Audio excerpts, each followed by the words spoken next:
శ్రీమంతాలు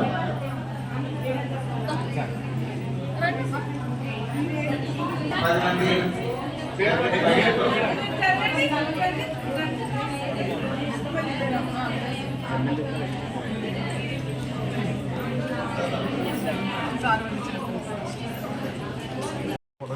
ఇక్కడికి వస్తే బాగా వస్తుంది ఫోటో. ఇక్కడికి వస్తే అందరు ఇక్కడికి వస్తే మీరు నాదే ఉంది. నేను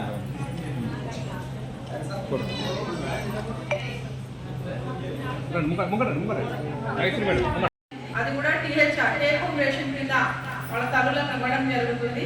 అలాగే 3 నుంచి 6 సంవత్సరాల పిల్లలకు ప్రీ స్కూల్ యాక్టివిటీస్ తో పాటు వాటిలో ఒక పూట భోజనం ఇవ్వడం జరుగుతుంది. సో గర్భిణీ బాలింతలకు అయితే మిల్క్ ఇస్తాము. పిల్లలకు మాత్రం ఎంతమంది అంటే అంతమందికే ఆ రోజు భోజనం ఇవ్వమని చెప్పడం జరుగుతుంది. కాకపోతే వాళ్ళ పేరెంట్స్ కి మోటివేట్ చేసి ఇంకా ఎక్కువ మోర్ నెంబర్స్ మీటింగ్స్ లో పిల్లల యొక్క ప్రీ స్కూల్ ఎడ్యుకేషన్ కానీ గ్రోత్ ఇంప్రూవ్మెంట్ కానీ ఎలా ఉంటుంది అనేది సబ్ కలెక్టర్ కలెక్టర్లు ఐసిడిఎస్ బ్యాంకులు అందరూ మహిళలు కదా. అందరు ఎంతో మంది మహిళలు మంచి పొజిషన్లో పోతా ఉంటారు. ర్యాంకులు చూడండి, మీరు ఇంటర్మీడియట్ ర్యాంకులు వచ్చినాయి మొన్న. అన్ని సెకండ్ ర్యాంక్, ఫిఫ్త్ ర్యాంక్ మొత్తం మహిళలు. అన్ని పిల్లలకి ఆడపిల్లలకు మదిపిస్తూ చదువుతారు. ఎట్లా మనిస్తే మనం ఇంటర్మీడియట్ 10th క్లాస్లో 9th క్లాస్ హై స్కూల్ లెవెల్లో పిల్లల్ని ఎట్లా తయారు చేయగలిగితే అట్లా తయారు లేదు అని చూసినంటే అది కాదు, అది పద్ధతి కాదు. మనం క్రమశిక్షణ నేర్పితే మన పిల్లలు మనం చెప్పినట్టు తింటారు. ఎప్పుడు స్టడీస్లో బిజీ వస్తే వేరే ధ్యాస, సెల్ ఫోన్ల ధ్యాస కానీ వేరే ధ్యాస కానీ ఉండదు.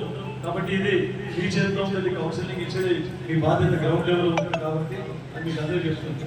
ఇది మనము ఉద్యోగం చేసినామా, జీతం వచ్చిందా, పిల్లలకు పౌష్టికాలు ఇచ్చినామా, ఏదో చదువు నేర్పినామని కాదమ్మా. తల్లుల మరణాలు కానీ, తర్వాత పిల్లల మరణాలు కానీ, శిశువుల మరణాలు కానీ మనకి ఇది గుణమానం.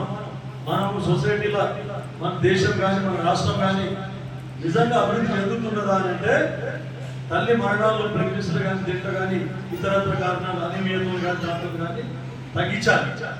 తర్వాత పిల్లల మరణాలు డెలివరీలో కానీ లేదా 5 సంవత్సరాల లోపల పిల్లలు రోగాల బారిన పడి డయేరియా కానీ, డిసెంట్రీ కానీ ఇట్లా రోగాలతో ఒకటి ట్యూబర్క్లోసిస్ కానీ ఇట్లాంటి వాటితో చనిపోయి అది తగ్గించాలన్నమాట.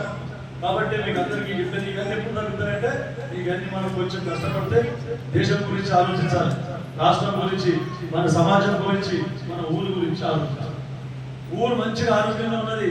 ఈ ఊళ్ళో ఒక టీబీ కేసు లేదు, ఈ ఊళ్ళో మొత్తం ఒకటి కేసు డయేరియా లేదు, ఈ ఊళ్ళో మొత్తం అనీమియా కేసు లేదు అని అంటే ఆ క్రెడిట్ ఎవరికి పోతుంది?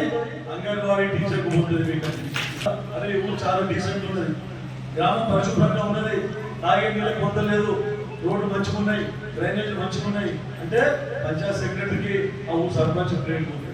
ఎమ్మెల్యేకి రాదు, పై కలెక్టర్కి రాదు. వాళ్ళకి మేము గ్రౌండ్ లెవెల్ పనిచేస్తారు. ఇంత ఎందుకు చెప్తున్నా అంటే మనం ఆడనే ఎన్నికబడుతున్నాం. ప్రభుత్వం అన్ని ఇస్తున్నది, వాటిని ఉపయోగించుకోలేకపోతుంది.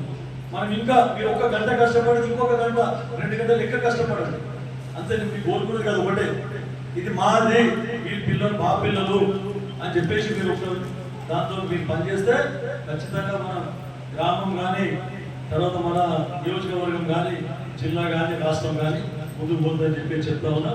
ఇక స్కీమ్ల గురించి Hi, this is Swati Dikshit. Please subscribe to SKS Fly TV.